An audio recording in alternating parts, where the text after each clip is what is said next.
किछि गुरुत्वपूर्ण खबर उपरे नजर पकाइबा। 46 वर्षर अपेक्षा परे खोलिछि श्रीमंदिर रत्नभंडार।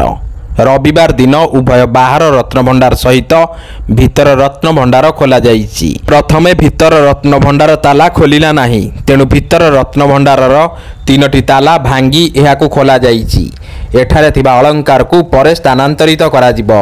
ए नेई सूचना देइचंती श्रीमंदिर मुख्य प्रशासक डॉक्टर अरविंद पाढ़ी। अरविंद पाढ़ीଙ୍କ सूचना अनुसार निर्धारित समय रे रत्नभंडार तदारक कमिटीर 11 जन सदस्य बाहर रत्नभंडार खोलिथिले। एहा परे बाहर रत्नभंडार थिबा सबु अलंकार को चांगड़ा घरे होइथिबा एक अस्थायी स्ट्रॉन्ग रूम को निया जाइथिला। समस्त सदस्य और मजिस्ट्रेट उपस्थिति रे अस्थायी स्ट्रॉन्ग रूम को सील करा जाइथिला।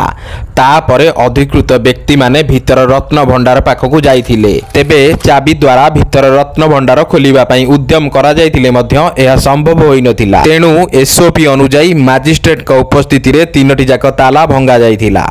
तापरे रत्नभंडार जांच कमिटीर सदस्य माने भितर रत्नभंडार को प्रवेश करिथिले। भितर भंडार रे गच्छित अलंकार सबु सिंधुक और आलमीरा रे रहिछि, किंतु कोनोसी अलंकार आमे खोली देखि नाहु। भितर रत्न भंडार खोलिला बेलकु बहु समय होई जाइथिला। तेबे समस्तक सहमति रे कार्य को स्थगित रखा जाइछि। खूब शीघ्र रत्न भंडार रे थिबा समस्त अलंकार को स्थानांतरित कराजी बोली कहिचंती डॉक्टर अरविंद पाढ़ी। से आउरी मध्य कहिचंती समस्त अलंकार स्थानांतर हेबा परे भितर रत्न भंडार को एएसआई को स्थानांतरित कराजिबो। एएसआई रत्न भंडारर रक्षणाबेक्षण कार्य सारिबा परे अस्थायी स्ट्रॉन्ग रूम रु रखा जाइथिबा अलंकार को पुणी धरे भितर को निया जिवो। तापरे समस्त अलंकारर गणति मणति कराजिबो। आरबीआई डेप्यूटी गवर्नर दृढ़ोक्ति 2031 सुधा भारत विश्वर द्वितीय बृहत्तम अर्थनीति हेबो। एहा सह 2060 बेलकु भारत दुनियार सर्वबृहत अर्थनीतिक राष्ट्र हेबो बोली भारतीय रिजर्व बैंक आरबीआई रो डेप्यूटी गवर्नर माइकेल देवव्रत पात्र कहिसंती। फेरिबा एक बड़ खबर को अमेरिकार पूर्वतन राष्ट्रपति डोनाल्ड ट्रम्प को गुलीमाड़। तेबे निर्वाचन प्रचार बेले गुलीमाड़ होइतिबा सूचना मिलिछि। एथिरे ट्रम्प आहत होइचंती। तांको डाहाण कानरू रक्तस्राव हेउथिबा देखिबा पई मिलिछि। गुलीमाड़ हेबा परे सांगे सांगे सेठारे उपस्थित थिबा सिक्रेट सर्विस एजेंट माने तांकु तुरंत उद्धार करी स्थानीय हॉस्पिटल रे भर्ती करिथिले।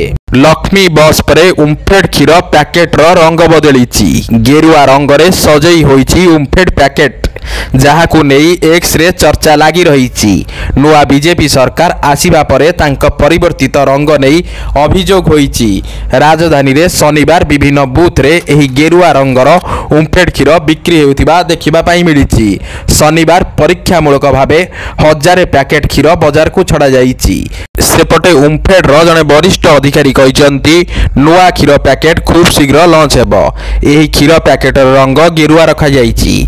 तेबे एथिरे आसुथिबा राजनीतिक गंध को से आग्रह करिसंती। आम पाखरे पूर्वरु 3 प्रकार क्षीर रहितिला, टोन, प्रीमियम, गोल्ड। सबुर रंग अलगा अलगा।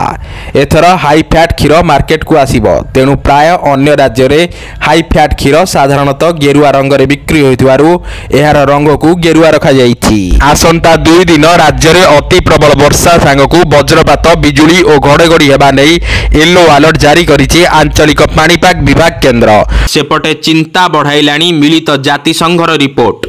द्रुत गति रे बढ़ुछि भारतर जनसंख्या। 2060 परे जनसंख्या कमिबा संभावना। भारत रे द्रुत गति रे बढ़ुछि जनसंख्या।